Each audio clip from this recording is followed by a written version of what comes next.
of leadership staffing at Google and author of Career Mapping. Jill Wesley, founder of Science and the Soul of Speaking, and also an amazing advocate around diversity and inclusion. She's done a lot of work with large organizations. Laura Gates, founder of Gates Group, which is also a leadership training company. And then Leslie Simmons, who's an events producer at Twitter. Welcome, everybody. Thank you. Thank you. So I wanted to start off with having you guys introduce yourselves. Sure, I'll go. My name is Jenny Clark. I'm a director at Google, and I lead a team of non-tech recruiters as well as diversity and internal mobility for leadership. Okay, great, welcome.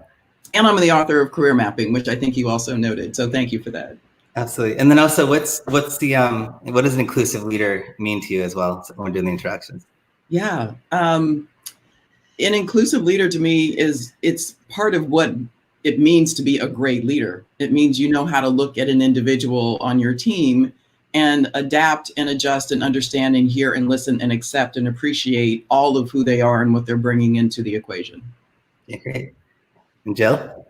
Hi, I'm Jill Wesley. I'm the founder of Science and Soul of Speaking, and I help leaders create strategic messaging and keynotes on major stages. I do have a background in D&I too, and for me, an inclusive leader is someone who realizes they don't have all the answers. The answers are often outside of them, and being inclusive is you're open to that collaboration and open to learning from the people who have different lived experiences than your own. Absolutely. Welcome, Laura. I'm Laura Gates, founder of the Gates Group. I do leadership training, coaching, work with a lot of CEOs and executives. And so I work with leaders on this topic every day. And for me, it's about being committed, really taking this on as something that's important to me, valued to the company, and that we're going to work on, and not just a slogan or a mission statement, but really that inclusivity and equity is up the fabric of the company. Courageousness, because having these conversations is uncomfortable. It feels risky. It feels personal. And then thirdly, really caring and having compassion for the people that we work with every day as humans, and not, a number or a statistic that we're trying to achieve. Definitely well said. Thank you. And Leslie, welcome. Thanks. I'm Leslie Simmons. I am an event programming lead at Twitter. So I work with our leadership teams and departments around the company to really take what's happening inside and translate that into the programming and messaging that we deliver at our events. And so with that, I spend a lot of time making sure that we are reflecting the inclusiveness that is a part of Twitter's platform in what we create in our events, whether they be in real life or virtual. So for me, I've really found in doing this work with Twitter and other technology companies, the most inclusive leaders are the ones that are really able to listen, to internalize what they're hearing, whether or not it is what they expected to learn, and then to be able to take that listening and internalization and turn that into some sort of action that hopefully yields a positive result for their larger audience and for the world at large. Great. So how would you define a good leader in today's environment?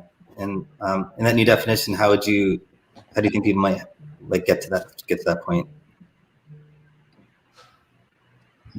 I can take that one. I would just say, I think especially today, there's so much happening in the world. I think it's probably easy for everyone to feel a little bit overwhelmed. So someone who is taking the time to be thoughtful about the information that they're receiving, to make sure that they are adhering to counsel and information, as Jill mentioned, that is just a lot of taking in others' experiences and turning that into something that can impact the results that they're generating, whether it be for their team or their community. I think right now it's people are feeling like they're in a bit of a pressure cooker. So having those sort of trusted resources to go to is kind of a great place to start. Great. Jill, any thoughts around that as well?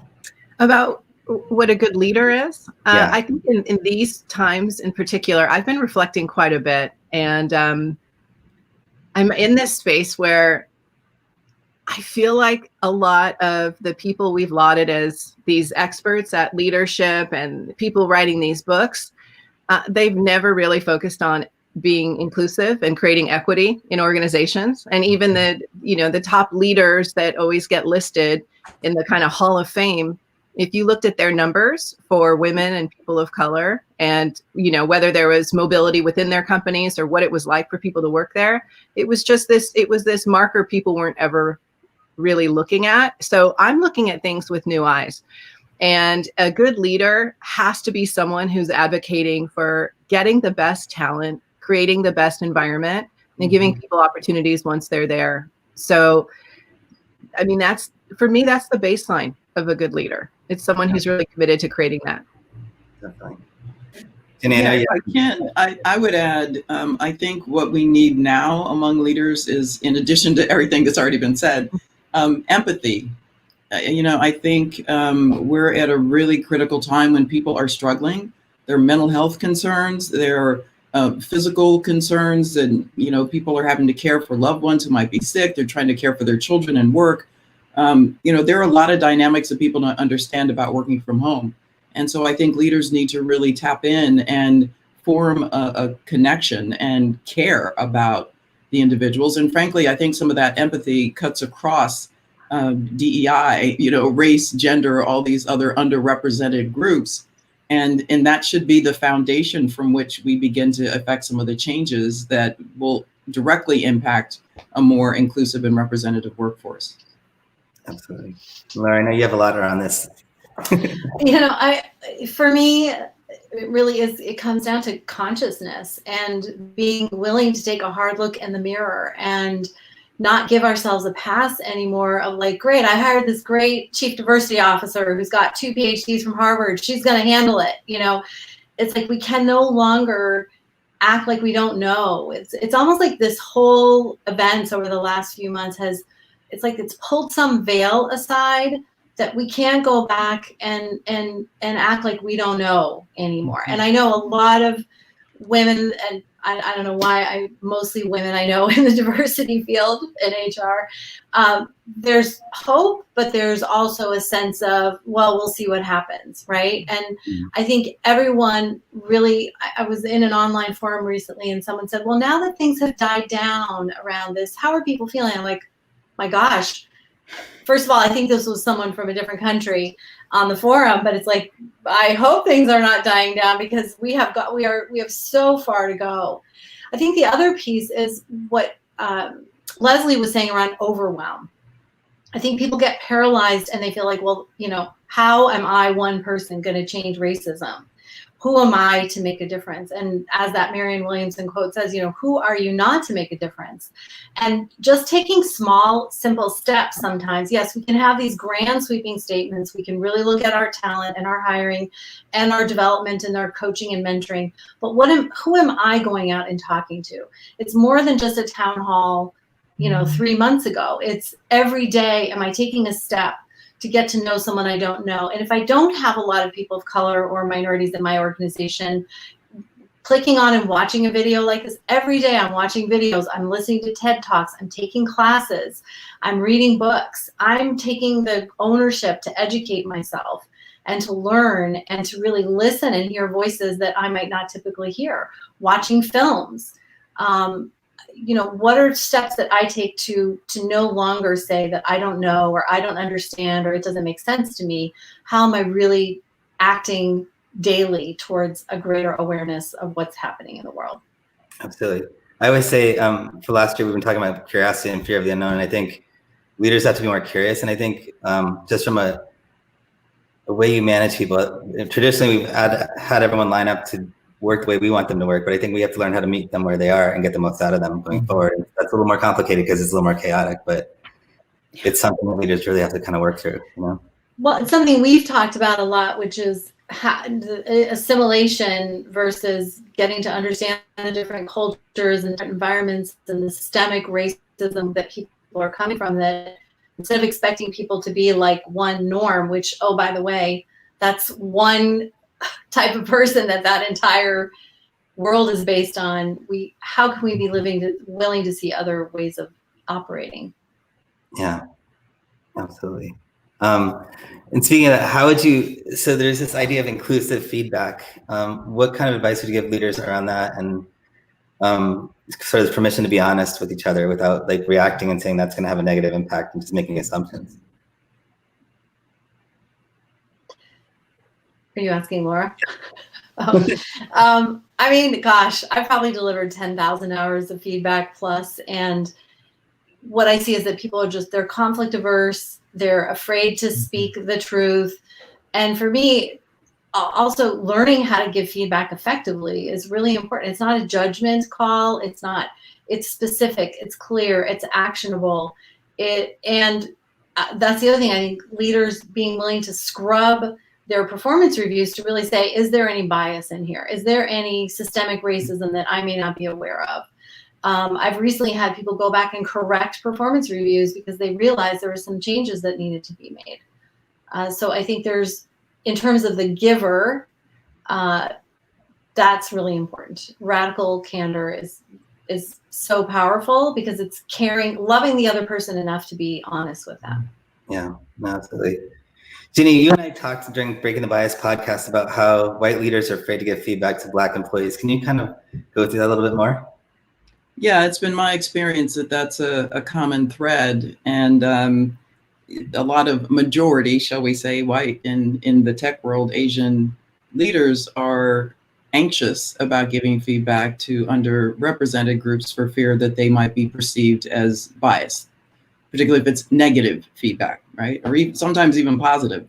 They think what they're missing is that we need the feedback more than ever. We need, and I learned something 15 years ago in some diversity training, interestingly enough, and the topic was peace versus trust. And majority populations tend to anchor on the peace, keeping the peace, being risk averse, conflict averse, versus trust in a lot of minority communities, which means you build trust by giving me the truth. Right. And so to the extent that these leaders are not coming forward and saying exactly what they mean in the moment, giving that direct feedback, we are, one, not going to trust them. Right.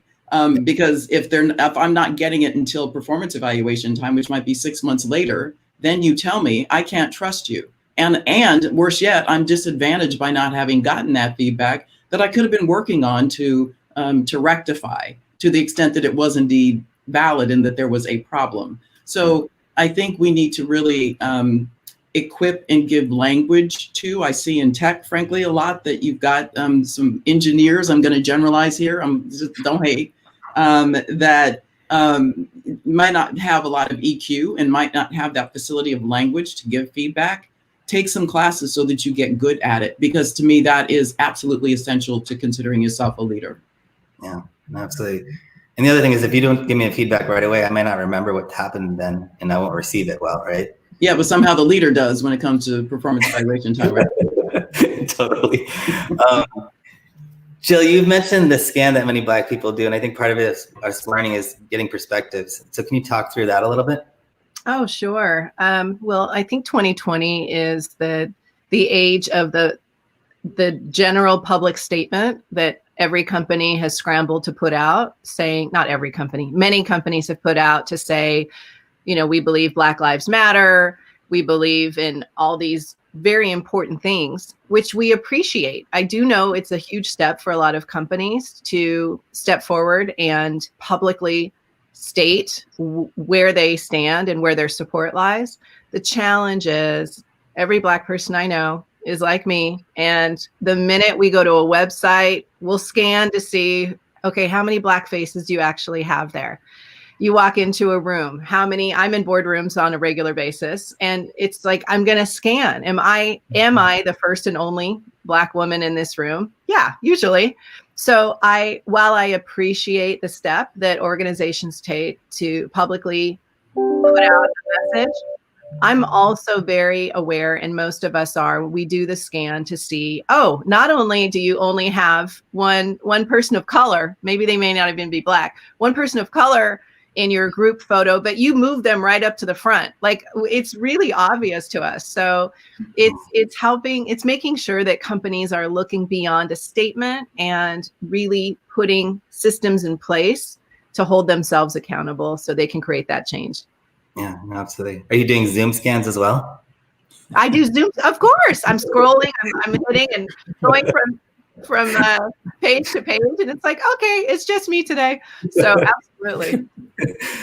Leslie, I love that Jack Dorsey has donated to diverse causes, and he's made it transparent by putting a Google Doc out there and showing you what he's doing. So Twitter, I think, is really on the forefront of some of these things. So from an event standpoint, what can organizations and leaders do to make sure that they're creating inclusive events on a virtual platform? The scan that Jill just described is something that happens with events all the time. You know, there are conversations about all male panels and all white panels, panels without panels that are addressing specific groups that don't include anyone representing that group as part of the discussion or the conversation. And I think even though there's so much pushback to that, it still continues to happen just because a lot of our sort of processes around how we're engaging speakers are just sort of on autopilot for so many event planners and producers. So I think one of the first places that organizations can really start is to look at who they've been presenting as speakers and how can they support engaging different voices to represent these topics and be a part of these conversations. Again, as Jenny mentioned, in the tech space, there often aren't a lot of people of color in some of these different technical roles. And when you do see them, they often aren't given those opportunities to speak. And there could be any number of reasons why. But I think it reveals that, you know, a lot of folks are growing tired of going to the same events and seeing the same people over and over. There's an opportunity to really engage some new voices, to share new information. But again, it takes that work. It takes finding someone who hasn't been trained and get them speaker training and, you know, invite them to the meetings that they haven't typically been a part of so that they have the information to share to the audience. And it's just even taking those small steps to sort of be more inclusive in who represents you that can start to change some of that dialogue. Absolutely. One of the ideas we talk to clients about is, and this is pre-COVID, where if, for example, you wanted to hire more women in tech, then you highlight a woman who's done amazing tech work within an organization and put it up everywhere, amplify the voice. And so then people start seeing it, they can visualize it, they'll start opening up their ideas around it and hiring them. So this next one is about micro-progression.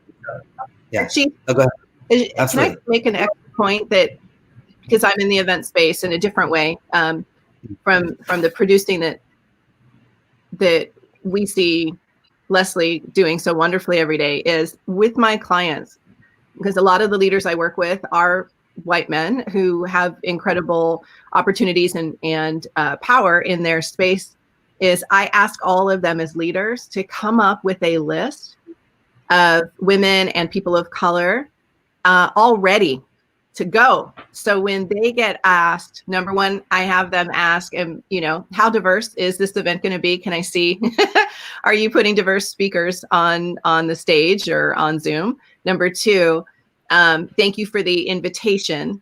I have some other people that may be a great fit. So just in terms of a quick go-to that a leader can have in their playbook is to already do a little bit, I mean, take a half an hour and look within your own industry and your own circle to see, like, are there women's voices? Are there people of color who aren't getting a chance to speak, and have those ready to go?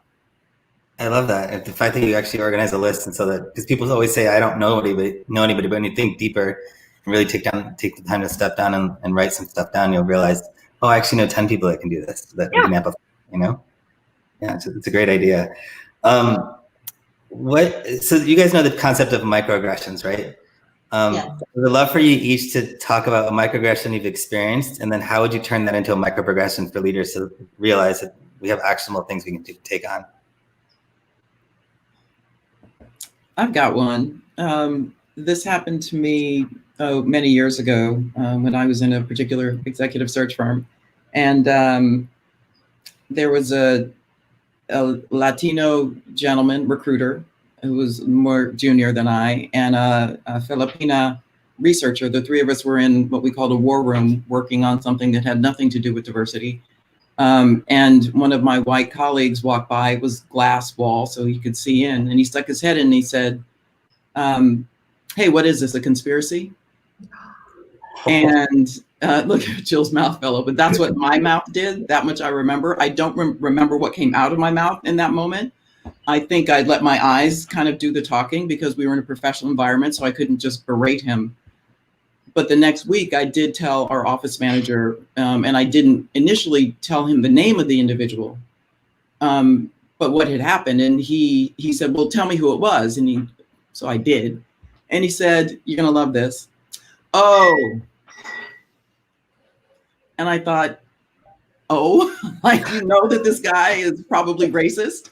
And he kind of said, yeah, he's kind of like that. So I share that to say that's one of those, it was a microaggression that to me signaled that there's more than just this individual who might share that sentiment, or at least to the extent that he was complicit in not being willing to call that person out or consider it in his performance evaluation. That was concerning. It told me a lot about where I was working. I stayed there for several years to get the experience, but I avoided that guy for sure. Yeah. And I did have words with him one-on-one. Yeah, no, absolutely. What do you think that person could have done to address it better?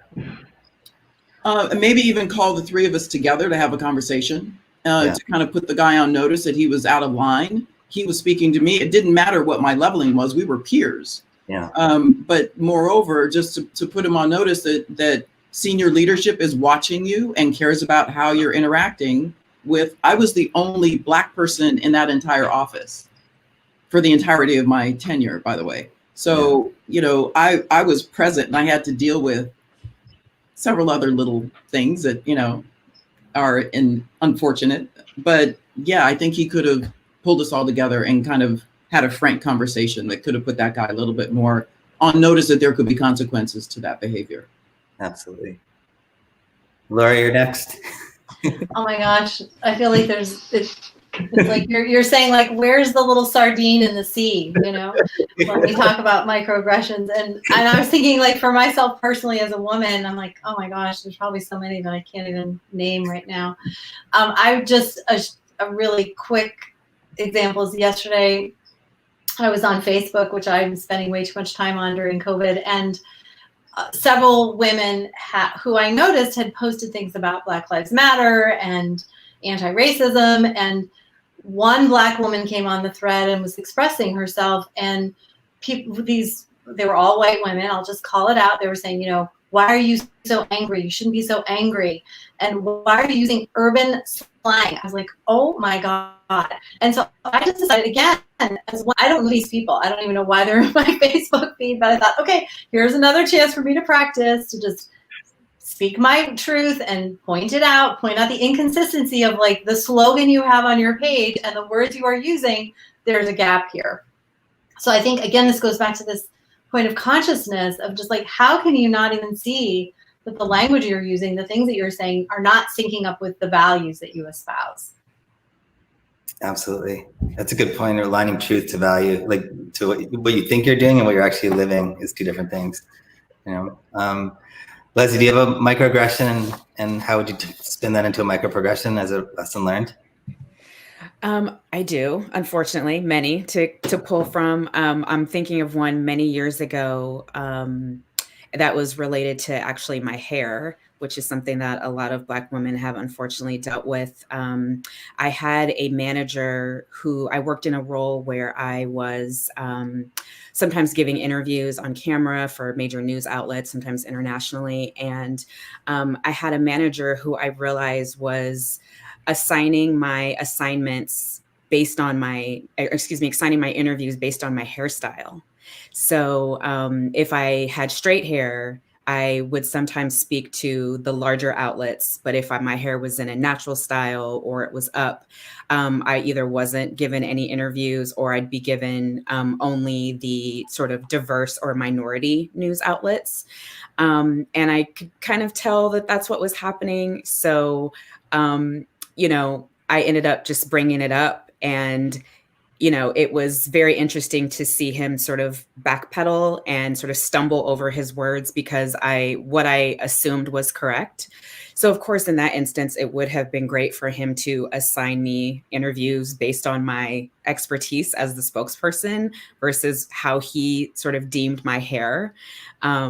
And, you know, that's just something there are now laws on the books to prevent discrimination around hairstyles. But at that time, I remember even talking to some colleagues about it and them sort of telling me that I was overreacting, you know, telling me that I was imagining this and, oh, you spoke to CNN, it's fine. And I'm like, but I could have done others and I wasn't given that opportunity. So I think just recognizing not only from your managers, but also from your peers that sort of response can be really detrimental to people of color in the workplace if you're feeling like you're not supported higher up or, you know, sort of across your level as well. Yeah, no, absolutely. You also brought up another idea that just throwing somebody a bone and saying they have a win so that you make them feel like they're included is not enough. It's got to be consistent, you know? Yeah. And Jill, do you have one? Do I have one? How much time do we have? And it's interesting because I think for all of us, we're thinking, okay, which example can we use? And Ginny and Leslie both used something that was from some time ago, but that doesn't mean we're not all continuing to experience microaggressions on a regular basis. Originally, I thought of something some years ago, but I'm going to bring something up that happened 9 days ago. I was on a pretty important Zoom call with some leaders, and one particular person was talking over me. I'm pretty straightforward, so I'm not like a shrinking violet. And, you know, you'll know I'm on the call. I'm not somebody who doesn't say anything, but I was getting talked over, and there was and I said, you know, hold up, I'd like to finish, and then I'd love to hear what your thoughts are, and then within a couple minutes, have you ever had those moments where someone has this lightning bolt moment where your idea somehow becomes their idea and there's no recollection or recognition that like you had just said it right before?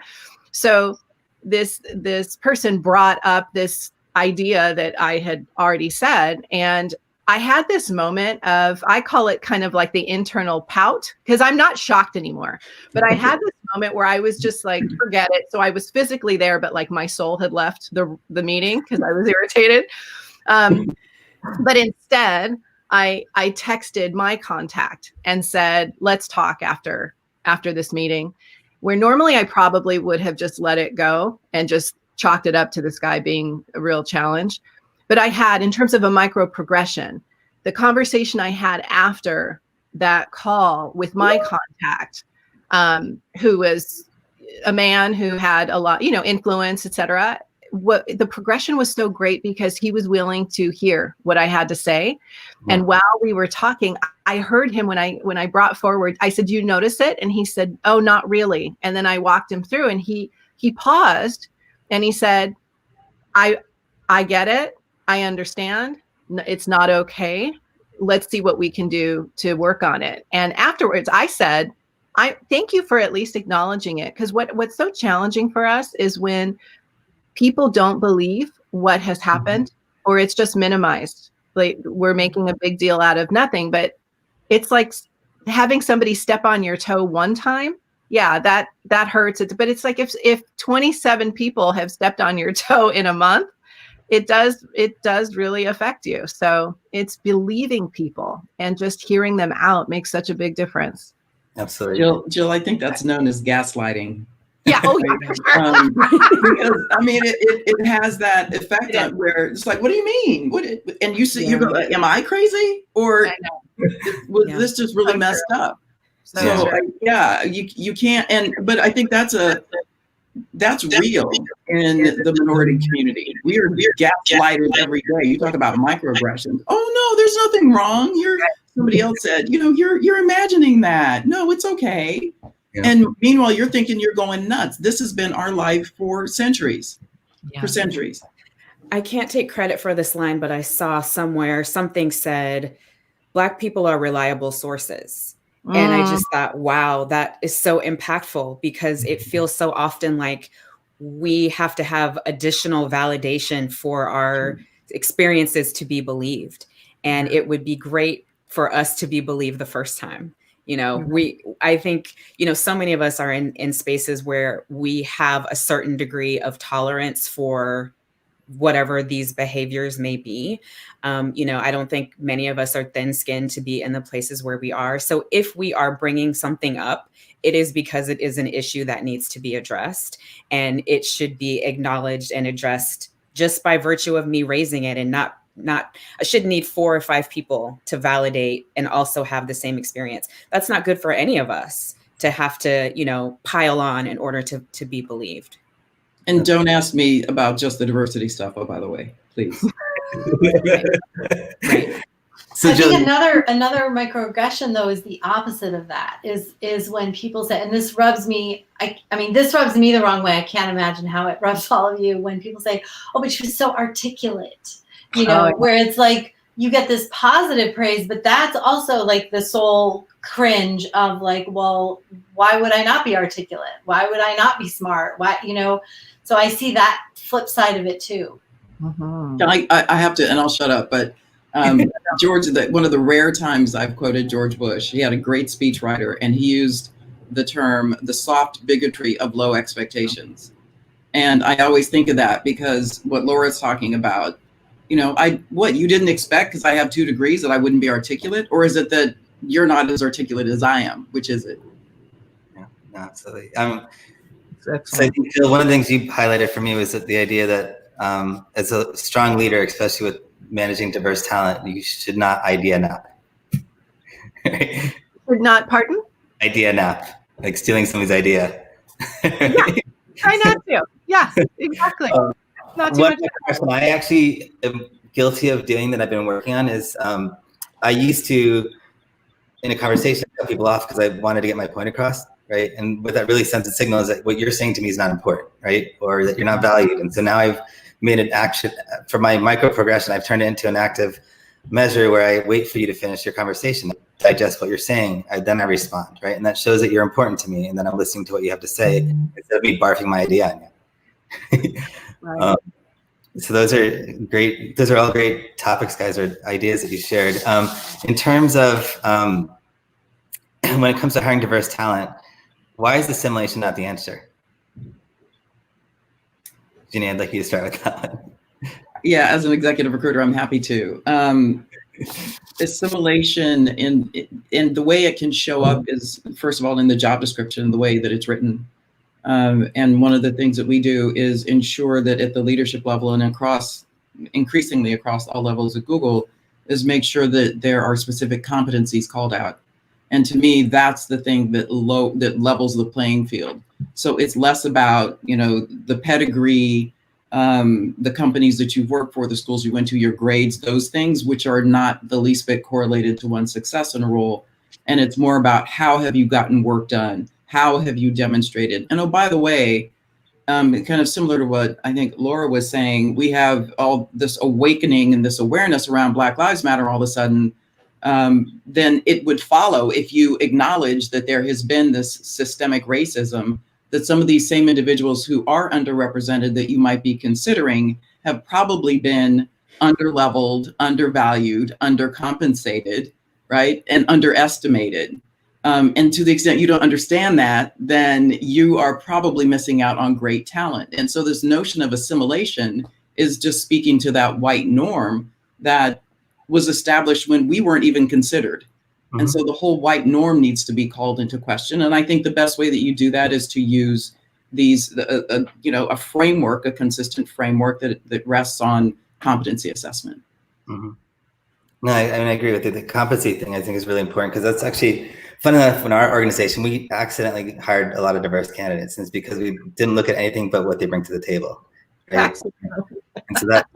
And so it wasn't by design; it just happened, right? And if we start looking that way, then that'll happen everywhere, you know. And so I think the other part of it is you think about American exceptionalism, right? So, and then you take that down to minority exceptionalism. So, if you're a Black candidate, or minority candidate, woman candidate, you have to be exceptional to get hired versus a mediocre male, right? Yep.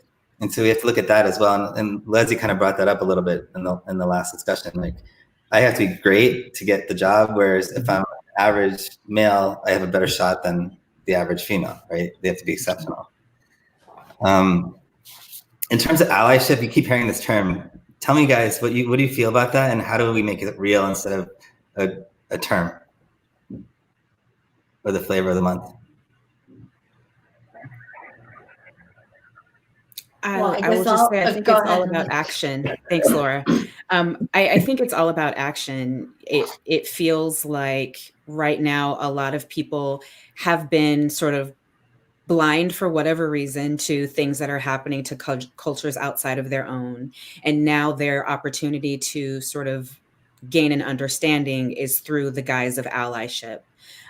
So that in and of itself means that they're sort of approaching this from a perspective that already suits them and makes it easy for them to not have to be uncomfortable. You know, if your allyship is coming by posting a Black square on Instagram, you know, how much are you actually moving the needle in your own life, in your own family, or in the four walls that you're in, that a lot of us are all in right now because of COVID? Is that really changing anything? And so for me, I really think about it. If you are an ally, that's probably not a word that we've ever used to describe you, because, you know, if you're an ally in my life, I see it through your action and your work and your energy, not just on behalf of my community, but on behalf of other communities. So I already know that. I don't even need to think of you as an ally. Absolutely. Laura, you're going to say something? Yeah, I was just going to say, I think I've been put in that category, but I would not have put myself in that category. I would put myself in the category of someone who is a friend, someone who cares, someone who reaches out, someone who asks people how they're doing and really wants to hear the answer, someone who's not afraid to have a hard conversation or be told what I've done wrong. I'm open to feedback, and I want to be better, you know. So I think, and willing to change and willing to look in the mirror. And yeah, despite my upbringing, having very close proximity in the Black community and going to Black schools growing up, that doesn't mean that I'm suddenly, you know, this role model for allyship and anti-racism. So it's a constant learning process. I think when it comes to allyship, and it's a term that hasn't been part of conversation at scale up until recently. And so I think what a lot of us see is what's called performative. So it's what can I show on social media? And although I appreciate that, I'd rather have someone take a micro step than do nothing, but it doesn't absolve us of responsibility to be allies for each other. So when we talk about it's the decisions you make as an ally, it is, are you going to speak up? Dominant US culture is very focused on creating conditions where socially you're not supposed to create discomfort. So when I lived overseas, one of the things I remember feeling so shocked by initially in my 20s is that in other cultures, people will speak openly about politics and money and religion and all these topics that were always seen as off limits.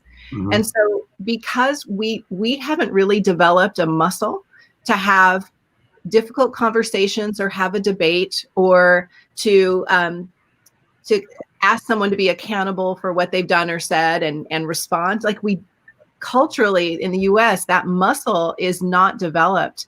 And so what I ask people to do as an ally, instead of pointing out all the wrong things other white people are doing, it's also pay attention to what's happening in your own backyard. It's what do your own circles look like? Are you showing up for your friends? Right now, Black folks are hurting.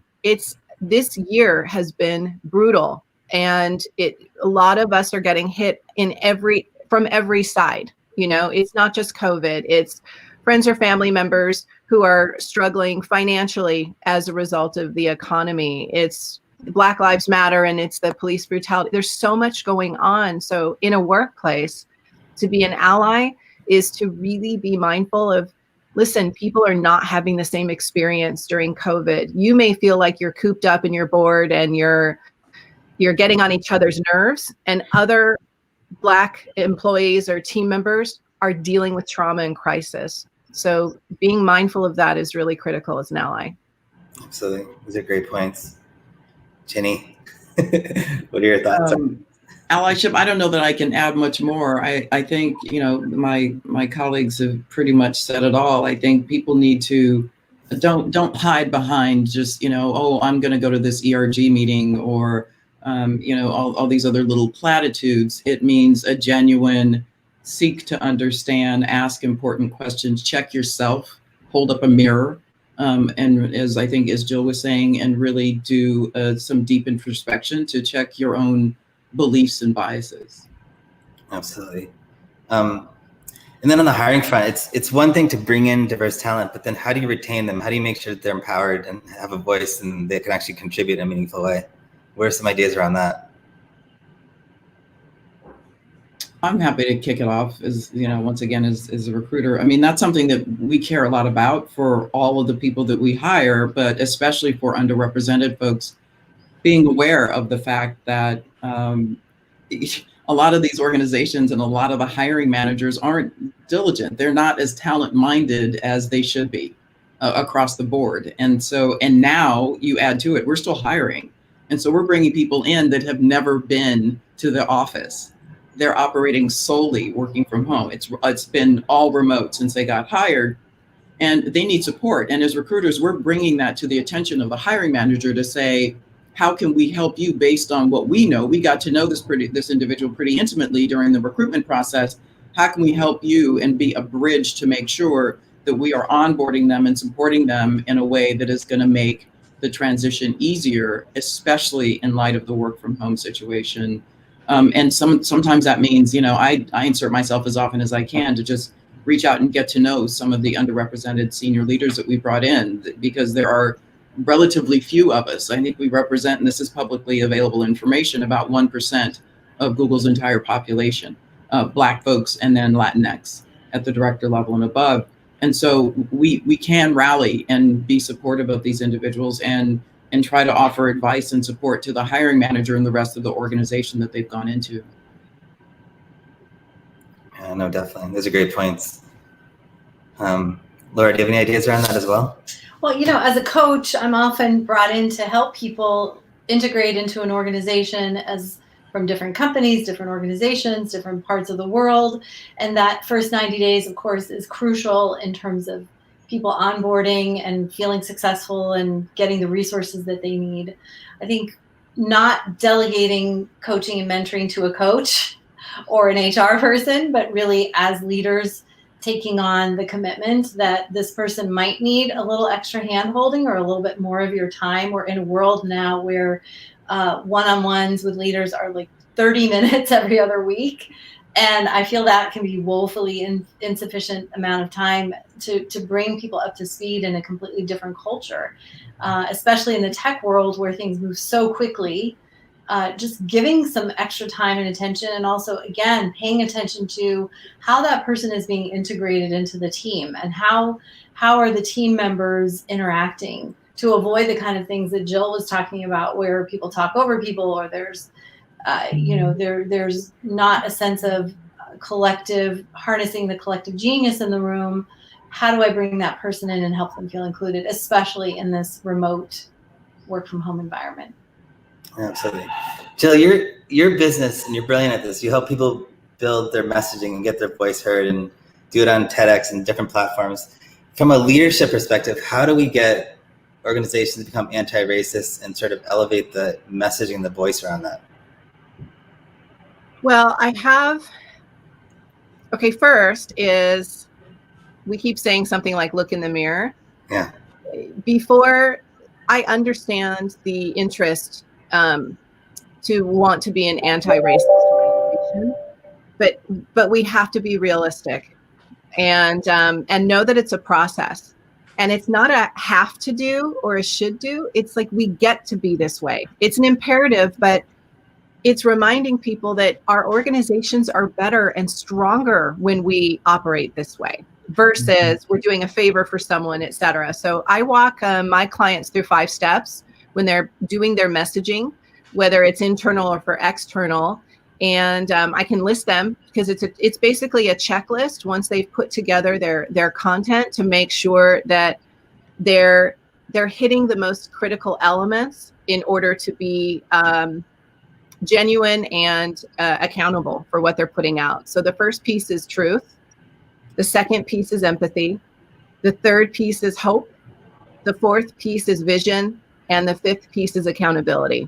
So if an internal comms team or, a PR firm, whoever the company is working with, when they put together their statement or anything that they're going to release, when it's sent to me, I'm looking for those elements inside of their messaging, because if there's no sense of hope, if there's no sense of accountability, if you're not telling the truth, the public and employees can see right through it. So you can't lead if you can't hit those elements.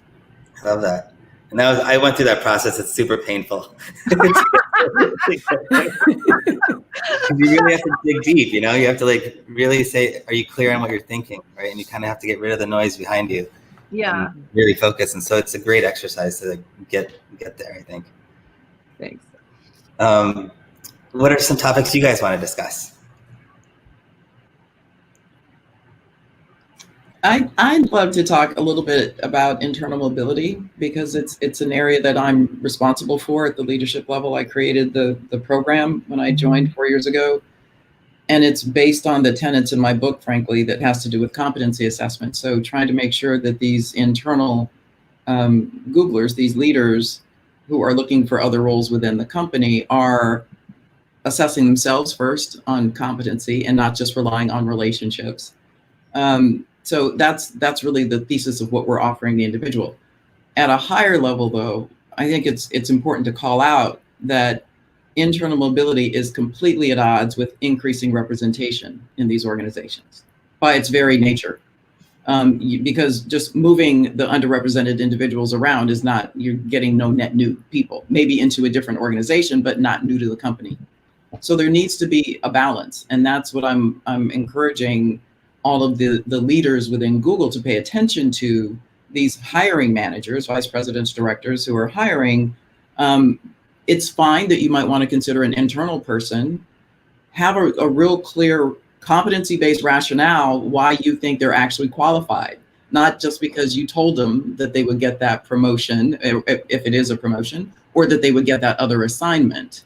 Right. And we're taking the stand, and our CEO spoke out on this recently, that we are posting, making all roles available and visible to the public so that people can apply for them.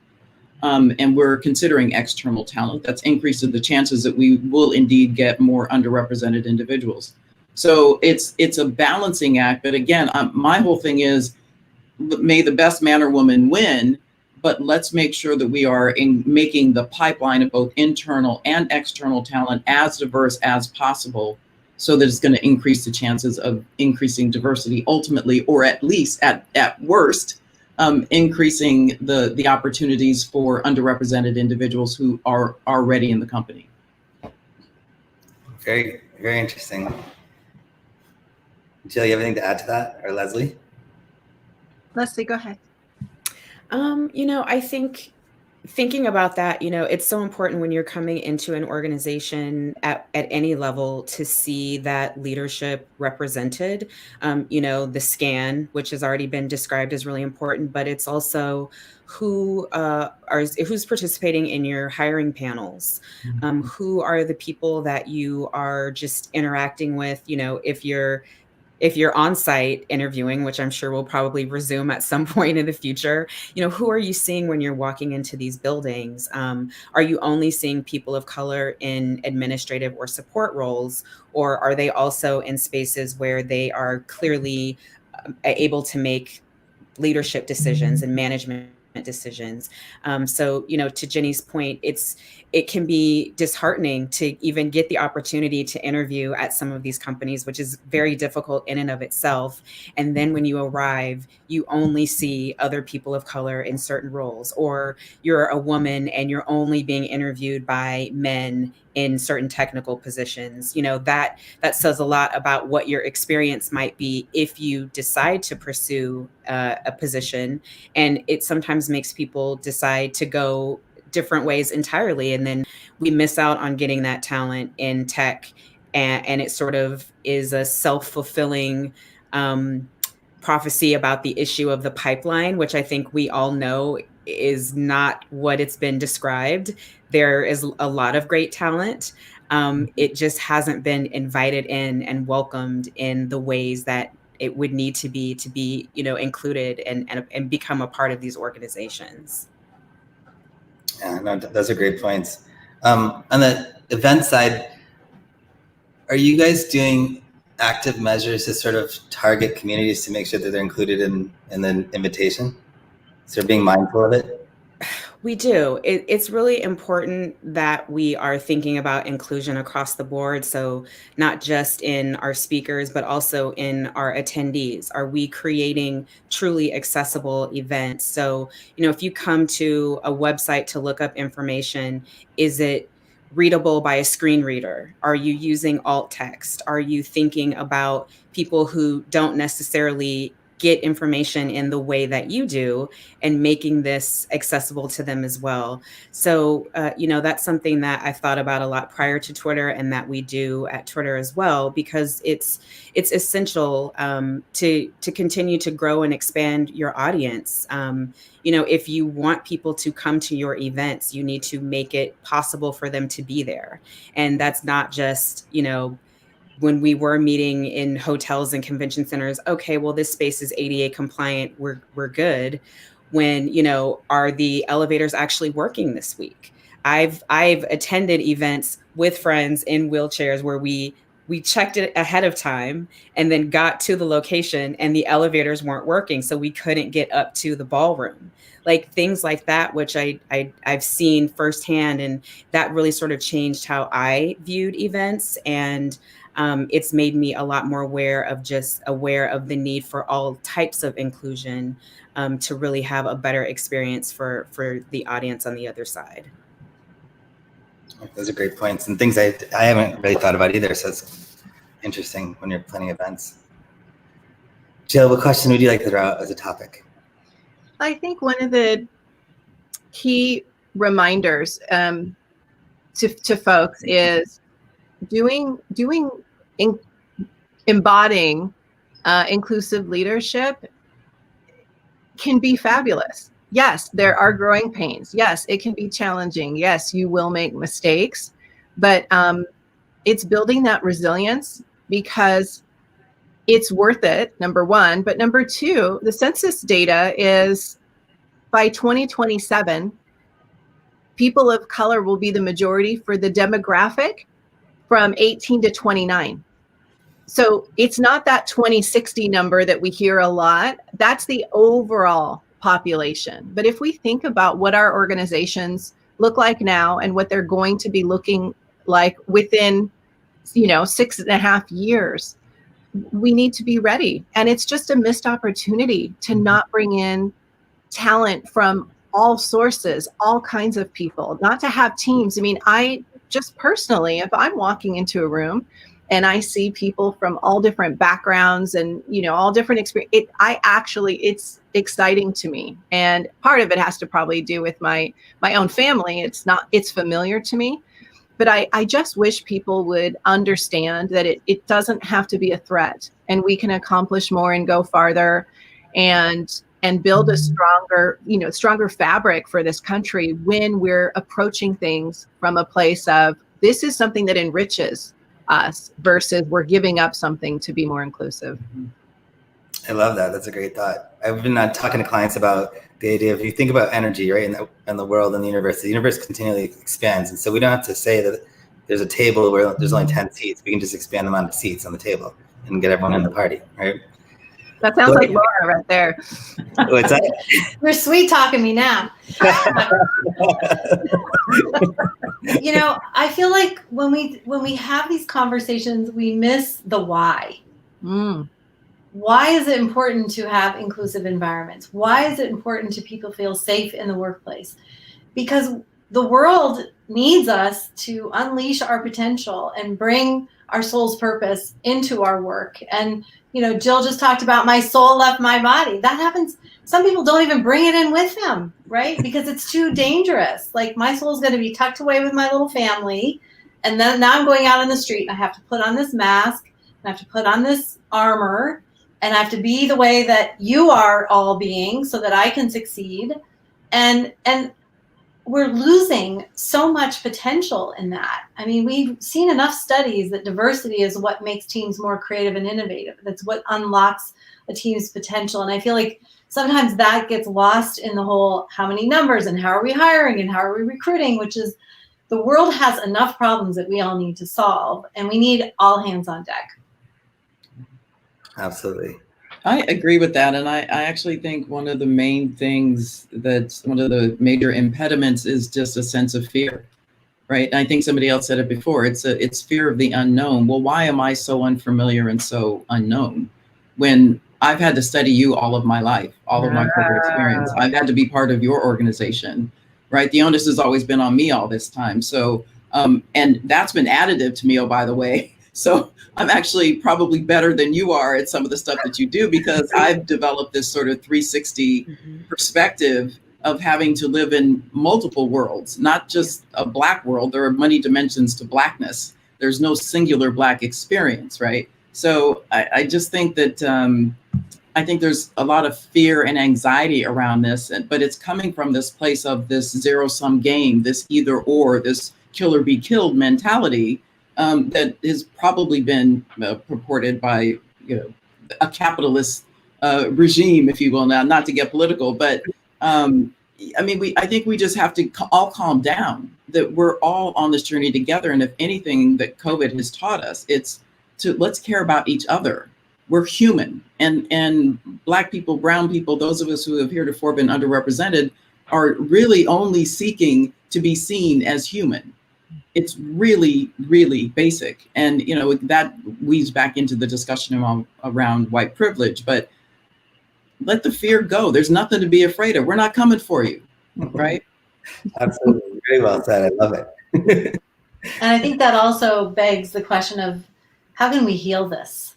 Mm. Because there's so much pain, as everyone here has expressed. And how can we all take on that mantle of, you know, being a contribution of healing? Absolutely. Wow, it's got deep. Yeah. I just felt that. I felt it. Laura, We all you and need Laura, it. that's her thing. I love it.